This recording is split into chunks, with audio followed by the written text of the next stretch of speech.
Čus bus autobus, je tu s vami Pavuk a dneska vás vítam od nového videa z hry Call of War. A dneska sa stretáme na pozícii, že už môžeme vyrábať ľahké tanky. A ukážem vám nejakú novinku, že sme spojenci s Kaukazom a Ukrajinou. To je tiež dobrá výhoda. Lebo nechcel by som mať s viacerými boje navyše, lebo Ukrajina aj Kaukaz útočí na komunistické Rusko a ja tiež, lebo chcem, aby bola Moskva, čo bude asi nejaké dobré mesto, strategické. Takže sa snažím celé Rusko tak pomaly utláčať, jak by sa to mohlo povedať.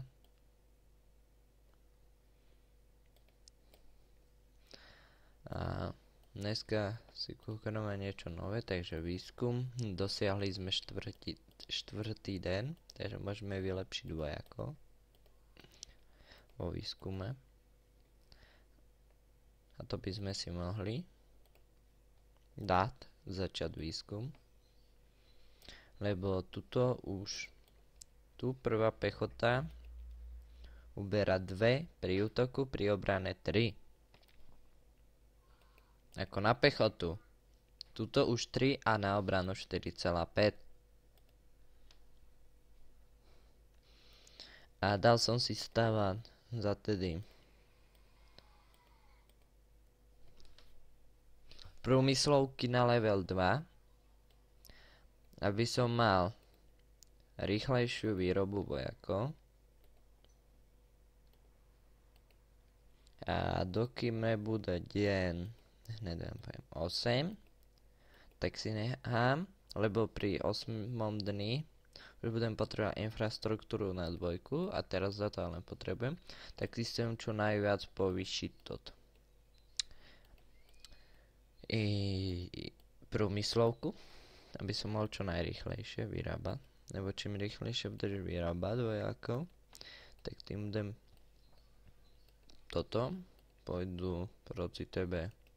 Keď budeš napadne niekto, tak ty budeš mať väčšiu šancu, že ešte ho zničíš s väčšou armádou, lebo stihneš protiútok. Tak by si mohol stihnúť, že proti nemu sa ešte postavíš a rýchlejšie vyrábaš než on. Napríklad on bude mať za 20 odzín jednu jednotku a ty budeš mať za 12. To hovorím príklad, takže neviem, či to je tak. A vyrábame si našu tankovú divíziu ľahkých tankov. No tu sa mi vyrábala piechota, lebo tu som tam mal ešte zo štera. Ináč chcel som natočiť aj šteradiel, ale nejak mi to nevyšlo.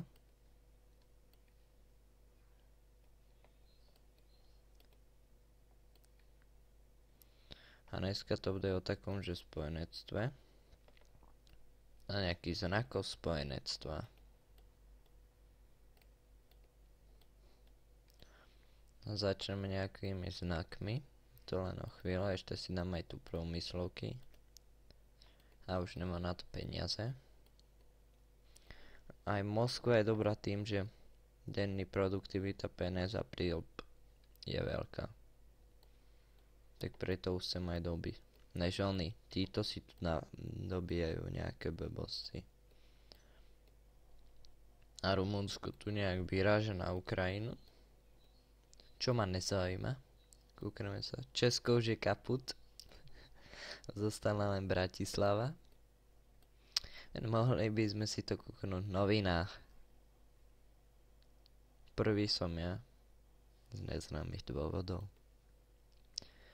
Ale tu budú zo včera. No, bolo tu viac bojov. Včera som bol ešte na nejakom 8. mieste. A dneska som sa dostal trošku vyššie na prvé. Môj spojenec Krtek 16, ktorý bojuje za Kaukaz, je na 5. mieste a Ukrajina Ukrajina je na treťom. Takže to sú silní spojenci. A dalo by sa povedať, že s nimi by som mohol dosiahnuť viac, keď sa nám na nezbúra.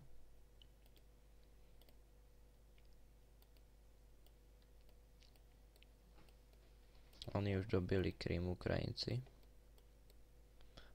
Napadli Turecko. Tak toto budú silní superi, keď potom pri konci sa budú musieť protivné spolčiť.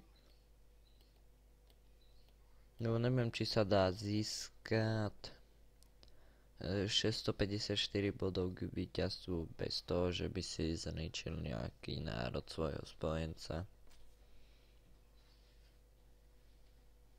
Ešte Krym, nikde. Jaj, to ešte zo včerajšku. A dneska ešte je nový deň. Tak ideme rozkatovať túto. No. Tento. No, len rozmýšľam, že nezautočím s týmito, lebo to sú akože slabšie jednotky, lebo už nemôžu byť také efektívne, že zautočím radšej s tánkami. A tu hore by sa mi tiež mali vyrábať už. A tu sa snažím zničiť ešte túto Karelii. A ona sa nejak rozšírila. Petrov Závodsk nemala. Tak aspoň si myslím. A my sme si kúkali, sú tu aj tajné zbrane nejaké. Železný dielo a tak. Ktoré by sme si mohli niekedy neskôr ukázať, alebo pri mojom... Keď dosiahneme 10. odoberú nejaký špeciál, možno urobím Skull of War, že dám môj druhý najlepší účet, kde mám tí železničné diela a rakety.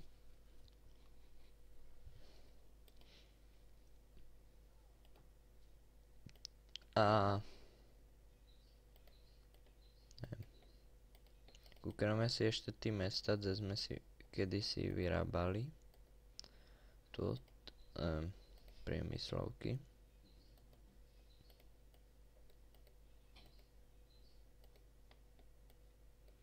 Len si nepamätám kde.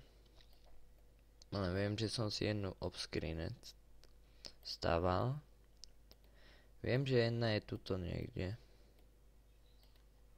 Tak kde je tu. A druhá je tu. A tu dáme posaje, tak my nemáme peniaze. No tak tam dáme pechotu, len musíme si kúpiť nejaké Xboxy.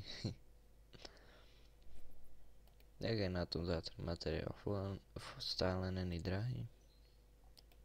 Tak pár potravín predáme, lebo my sme aj tak v pluse. Koľko nám to dalo? 5000.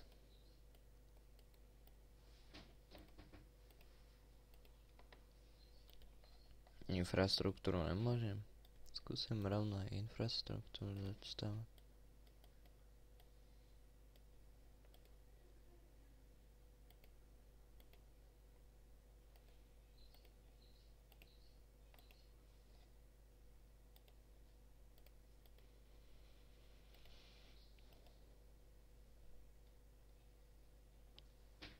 Dobre, vidíte, že tu sa stávajú 20 hodín pechota a tu sa napríklad 16 hodín robia tanky.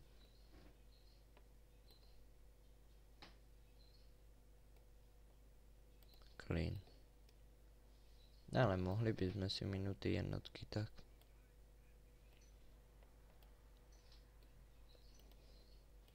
Akože niekto hrá za komunistické Rusko komuny. Nejaký Gedrekt. Ale nejak sa mu nedarí.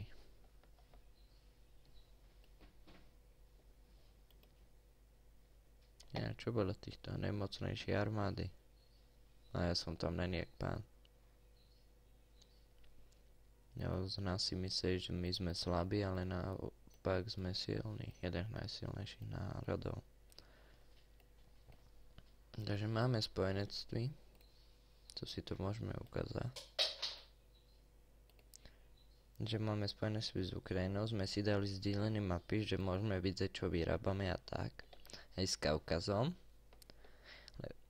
Kaukaz sa mnou prvý súhlasil, potom mi povedal, že nemám útočiť na Ukrajinu, lebo je to jeho spojenec, tak ja som povedal dobre. A Ukrajine som sa spýtal, či je s Kaukazom spojenec a napísal som tam hashtag dokážeme viac, keď budeme spolu. A takto, my si môžeme akože posielať armádu, aj provincie si môžeme darovať, ale provincia až od 8. dna a armády to nejaký len počet. A toto je, že môžeme cestovať cez to supera. Tuto je mier, tuto je, že to potravinové embargo, jak bolo keď ešte u Napoleona, keď urobil proti Anglicku a Rusko to porušilo. A tuto je vyhlásenie vojny. Ale kto by dal ponuku svojmu priateľovi, že chceš vyhlásiť proti mne vojnu? To som ešte nevidel. A špionáž, to asi si nedáme. Za to. Tak aspoň nemám špiona. A máme. Ale neviem kde. Tak aj špiona si ukážem dokonca. Keď si ho nájdeme, ale. Mali by sme to z Kaukaz. My máme u svojho spojenca toto. Špiona. Ja je u Stalingrade. Vidíte, ukážem mi tu, čo tam má. Produkcie pozastavené armády. Tak mohli by sme si to dať na niečo naďalej, napríklad čo nás zaujímať môže potom neskôr. To som vám vysvetľoval, ako to funguje a mohli by sme dať na Minsk. Dobre, a on nám zistí, keď je len jeden, tak nám zistí v tom meste, čo sa nachádza. Keby ich bolo viac, tak by nám povedal po celej krajine aj kde sa čo vyrába. A to bude asi všetko z dnešného dielu. Takže lúči sa s vami Pavú.